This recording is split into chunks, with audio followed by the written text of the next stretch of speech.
So guys, video में आगे बढ़ने से पहले मैं बता दूं कि आज की वीडियो बहुत ज़्यादा इंपॉर्टेंट होने वाली है।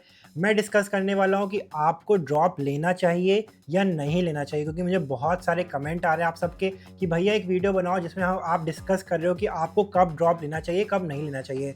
तो गाइस, मैंने 3 क्राइटेरिया बनाए हैं जिसमें आपको बताऊंगा कि आपके अगर ये क्राइटेरिया मैच कर रहे हैं तो आपको डेफिनेटली ड्रॉप लेना चाहिए, एंड अगर आपके ये क्राइटेरिया मैच नहीं कर रहे हैं तब आपको ड्रॉप नहीं लेना चाहिए। देखो यार, जे एडवांस का रिजल्ट तो आ चुका है, एंड अभी आईटी बॉम्बे में ओरिएंटेशन भी हो गया है। बहुत सारी आईटीज़ में बच्चे ऑलरेडी एडमिशन ले चुके हैं, and I am damn sure कि बहुत सारे पेरेंट्स बच्चों को ताना मार रहे हैं, एंड बच्चे ताने सुन सुन के परेशान हो गए हैं, एंड वो भी डिसाइड ही नहीं कर पा रहे कि उनको ड्रॉप लेना चाहिए या नहीं लेना चाहिए। तो गाइस, सबसे पहले मैं आपको ये बता दूं कि जेई क्रैक ना करना इट्स नॉट अ फेलियर। अगर आप ये सोच रहे हैं कि आप अपनी ज़िंदगी में हार चुके हैं तो ऐसा बिल्कुल भी नहीं है। आपके घर वाले ऑब्वियसली आपसे एक्सपेक्टेशन रखते हैं, इसलिए वो आपको डांट रहे हैं या आपको ऐसे ताने मार रहे हैं, आपको ऐसा लग रहा है, बट वो नहीं समझ सकते कि आप क्या फील कर रहे हैं। And guys, J is not the last exam. आप उसके अलावा भी बहुत कुछ कर सकते हैं अपने अदर एग्जाम में, चाहे वो गेट का एग्जाम हो गया, चाहे वो आई जैम का एग्जाम हो गया, चाहे वो CSIR नेट का एग्जाम हो गया, चाहे वो कोई भी एग्जाम हो, चाहे कैट का एग्जाम हो गया।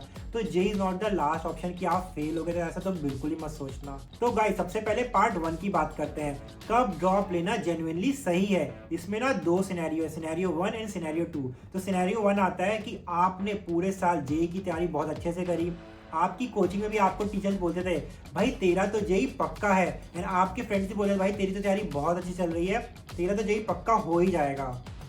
बट जिस दिन आपका एग्ज़ाम होता है उस दिन आपके साथ कुछ ऐसा हो जाता है जिसकी वजह से आप जेई एग्ज़ाम वाले दिन अच्छा परफॉर्मेंस नहीं कर पाते हैं। मतलब आपने 100% दिया, बट वो एग्ज़ाम वाला डे आपका बहुत ज़्यादा ख़राब चला गया, जिसकी वजह से आपका जेई नहीं हो पाया। तो अगर आप इस सिनेरियो में लाई करते हैं तो आपको डेफिनेटली से जेई के लिए ड्रॉप लेना चाहिए। तो गाइस, अब बात करते हैं सिनेरियो 2 की। आप ऑनेस्टी से अंडर प्रिपेयर्ड थे, लेकिन अब आप रियलाइज कर चुके हैं कि आपने कहाँ पे गलती की थी। आप खुद समझ चुके हो कि आपने 11th एंड 12th में कहाँ पे क्लासेस मिस करी थी, कहाँ पे नोट्स नहीं बनाए थे, कौन से चैप्टर के आपके जो कॉन्सेप्ट है वो क्लियर नहीं है। एंड अगर आपको वो मौका दोबारा मिल जाए तो आप अपना 10 से 15 परसेंटाइल का जम कर सकते हैं, एंड आप ये गलती दोबारा नहीं करोगे, ये भी आपको पता चल चुका है।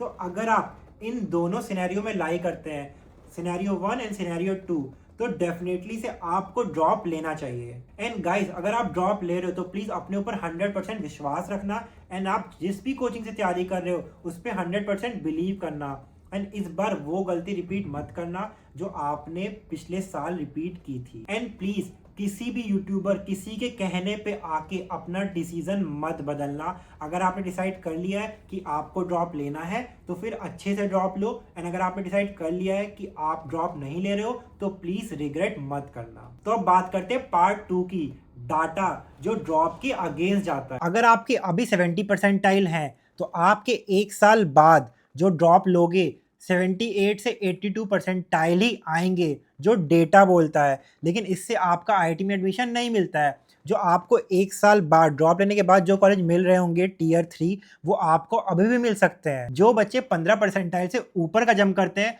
वो माइनॉरिटी है जो सिनेरियो 1 एंड सिनेरियो 2 में लाई करते हैं। और सबसे इंपॉर्टेंट बात, फाइनेंशियल कॉस्ट। अगर आप 1 साल का ड्रॉप लेते हैं तो आपको फिर से coaching fees, hostel fees, mess fees, books, test series, ये सब मिला के 1 साल का 3 से 4 लाख रुपए देना होता है। और सबसे इंपॉर्टेंट कॉस्ट जो कोई भी कैलकुलेट नहीं करता है, अपॉर्चुनिटी कॉस्ट। वहीं आपके वो दोस्त जिन्होंने ड्रॉप नहीं लिया, वो साल स्किल्स डेवलप कर रहे होते हैं, प्रोजेक्ट बना रहे होते हैं, नई नई स्किल्स सीख रहे होते हैं, एंड वही आप फिजिक्स, केमिस्ट्री, मैथ्स दोबारा पढ़ रहे होते हो, और फिर भी आपको 1 साल ड्रॉप के बाद कुछ अच्छा नहीं होने वाला है। मैं आपको अपने एक फ्रेंड की स्टोरी बताता हूँ जिसने ड्रॉप लिया था। उसका बिना ड्रॉप से पहले ही उसके 80% बन रहे थे, एंड जब उसने ड्रॉप लिया तो उसका ड्रॉप लेने के बाद उसके 75 परसेंटाइल आए। तो आप कमेंट करके बताना कि जिसका ड्रॉप लेने के बाद परसेंटाइल गिर गया है, क्योंकि जब आप ड्रॉप लेते हो तो आपको फिर से जीरो से स्टार्ट करना पड़ता है। तो गाइज, ये बात ध्यान में जरूर रखना। एंड गाइज, उसके बाद आती है मेंटल कॉस्ट।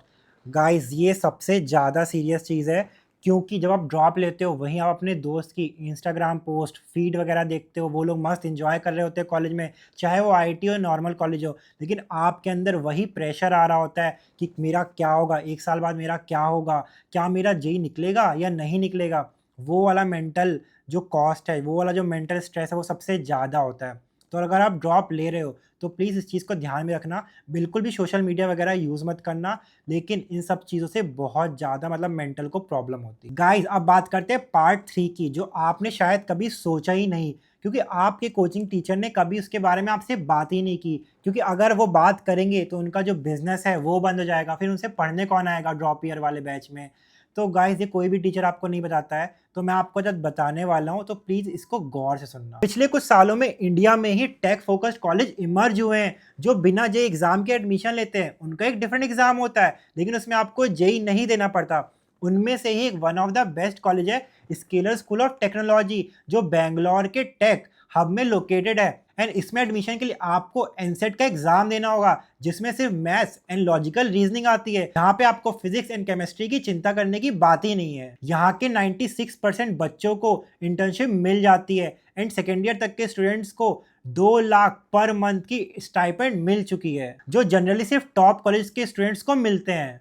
एंड गाइस सबसे इंटरेस्टिंग बात, एसएसटी के स्टूडेंट्स को कोई पहले से कोडिंग की नॉलेज नहीं होती है, वो यहीं आके सीख रहे होते हैं। एंड गाइस मैं ये नहीं कह रहा कि एसएसटी आईआईटी से बेटर है, इस टाइप के कॉलेज आईआईटी से बेटर है, लेकिन अगर आपके पास 3 से 4 लाख रुपए सिर्फ ड्रॉप में वेस्ट करने के लिए है, तो आप इस तरह के इंडस्ट्री फोकस्ड कॉलेज में इन्वेस्ट कर सकते हो, जिससे आपको फिजिक्स और केमिस्ट्री भी नहीं पढ़नी पड़ेगी, आपको जेईई का स्ट्रेस भी नहीं लेना होगा, एंड बस आप उसके बाद 3 इयर्स का हेड स्टार्ट कर सकते हो। तो गाइज आप सबसे पहले चेक करो कि आपके मॉक्स टेस्ट और आपके जो रियल जेईई का एग्जाम है उसमें परसेंटाइल डिफरेंस कितना है। अगर आपका 40 परसेंटाइल से ज़्यादा है, मतलब आपके मॉक्स के टाइम पे बहुत अच्छे मार्क्स आ रहे थे बट जेईई वाला एग्जाम में बहुत बेकार आए हैं, तब आप सिनेरियो 1 में लाइक करते हो, आपको ड्रॉप जरूर से लेना चाहिए।